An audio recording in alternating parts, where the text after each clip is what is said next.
Hey guys, I like to try a lot of different physical elements in shooting. It's fun for me. Started out basically trying to find the secret of pool, which I've since found out doesn't exist. But I keep doing it because it's fun for me, just trying different stuff. And I'm going to talk about one of those things in this video that I don't know. The people that talk about this are pretty loud sometimes. The only ones that I can think of that are even more loud are like the pivot people. But what I want to talk about is elbow drop. You hear this all the time. Don't drop your elbow. Don't drop your elbow. Don't drop your elbow. You're never going to be any good if you drop your elbow. And people hear this, and sometimes people don't even know what it means. I know I did not when I first started playing. I thought I did, but I would see other, good players and good. Well, they're doing what I think everybody says you don't. Anyway, what they're talking about when they say don't drop your elbow is in the stroking motion. Most people, I believe, do this.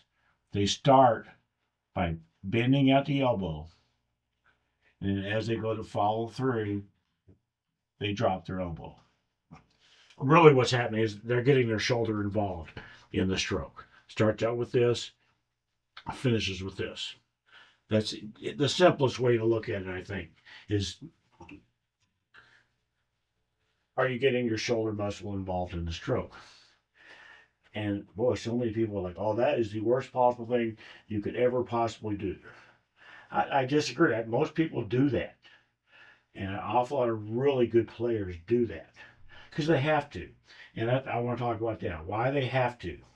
If I want to follow through straight and level, I have to drop my elbow. I have to get my shoulder muscle involved because this is not a straight line. This is an arc. And if I want to, I'm going to just pretend the ball's not there. If I want to not move my elbow and just do this, you kind of see that my right hand, it's back and it's going down and it's coming back up again. And because I'm on the bridge, I'm pivoting off my bridge hand, the tip is going up and down and back down, and it's not level.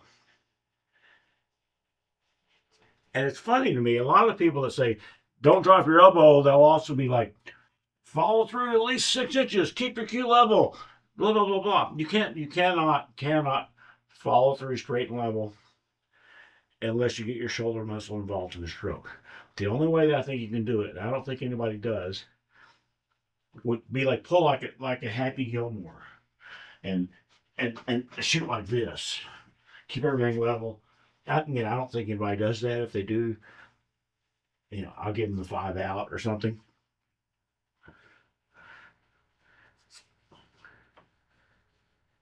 Everybody's different. I know I've said that a million times in my videos.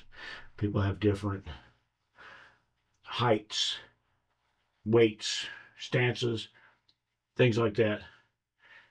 Some people don't drop their elbow very much at all. The person that comes to mind right now is Roberto Gomez.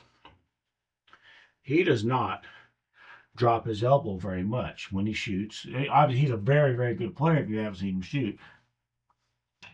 But he also doesn't follow through. Because if he did, guess what? His elbow would drop. You get some snooker players, especially like Judd Trump, no relation, stop typing, that he'll start out with his elbow up high. And then on his backswing, his elbow is coming down. And it's going back up. And then once it follows through, it's got to come down again. I don't think the elbow going down on a backswing counts as this don't ever drop your elbow type of thing.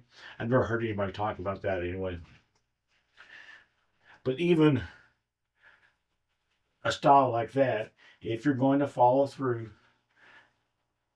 really any length at all, especially if you want to keep a level cue while you're doing it, you're going to drop your elbow.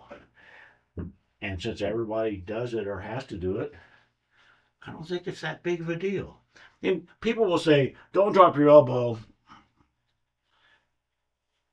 because it lessens the number of moving parts in your stroke. If all the stroke had was just the elbow moving, sure, that's less moving parts, less things to break. There's things to, have a problem. If you get your shoulder muscle involved, there's more things. Now you've got your elbow and your shoulder involved. If you're one of those people with the wrist, if you're Bustamante, for example, you've got all the stuff going on. But people can get used to it, and people are going to shoot their best, I believe, naturally with whatever works best for them. If somebody has been playing and they're a good player, and then they go, "Oh my gosh, I'm dropping my elbow. I better stop that." I think they're wrong in that case. They're already a good player. If they want to mess with it, might be an improvement. I think it probably won't be, but it might be. So this is like I said, this is the stuff I was getting. I'm gonna use a closed bridge this time. If I don't drop, it's hard for me to not move my elbow. Seriously. So my tip is lower now because I'm pivoting on my bridge hand. And I do my backswing. It goes up, my back of my cue goes up. And now my cue is getting more level. And then once I cross this, what I call the neutral point, I'm still pivoting on my bridge hand, so my tip goes down again. So my tip goes down, it comes back up, and then it starts going down again. I think I just move my. It's hard for me to not move my elbow because I've been doing it for 40 years, and I don't really think there's anything wrong with it. I'd rather follow through and get my shoulder involved in the stroke than not follow through, just so I could say, "Hey, my elbow didn't move. I didn't drop my elbow, by golly." But that's the way I am. Now I know some people that will go like another extreme, and like I said, if I hear about something, I usually mess with it just because it's fun for me. I believe most people start out moving their elbow, and then after they get past the neutral point, they keep going because they want to follow through, and they want their follow through to be level. Their shoulder gets involved. I believe most people start here, finish here. But there are people. Mike Davis Jr. is one of them. I'm convinced he's leading with the shoulder. He's back here, and it's the shoulder. So his elbow is never bending like this. It's always just straightening out, and that's what's going on here. And a lot of people like more of a tie. John Brubeck is more of a tie. They're both kind of starting about the same time. I think I start a little bit more with my elbow, and then my shoulder gets involved. But I'm still pretty close to a tie, I believe. Anyway, none of this stuff matters. None of this stuff is a secret to pool. I believe for most people with human arms, they're going to drop their elbow at some point if they want to follow through and follow through level. I do not believe this is the end of the world or the end of any potential career they might have or anything because their elbow moved in their stroke. If you are an orangutan or an octopus, then you have different anatomy, and maybe you can get away with some other stuff or have some other things. Me, I just flat out don't care. Much more important to me to follow through straight and level than to jerk my cue to a stop to make sure my elbow doesn't move. I guess that's another thing about someone like Roberto Gomez, who doesn't move his elbow very much on most shots. Is so on his stroke, he's using, I just always call them like twitch muscles. And that's what he's using, just to twitch forward. Whereas somebody like me or most people, I believe, they use their shoulder also are using other muscles, non-twitch or whatever they're called. Not a doctor. When Roberto shoots, if he's not going to drop his elbow on a shot, I drop my elbow on that shot. It's hard for me to not drop my elbow.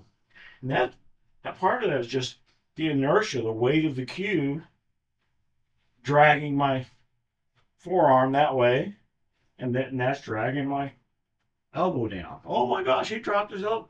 You know what? I think there are worse things that a person can do when they're trying to play pool than get their shoulder involved in the stroke. And I think there are more important things. If you're going to try to coach somebody, it's a really good stroke. You see that? If you're going to try to coach somebody, to tell them,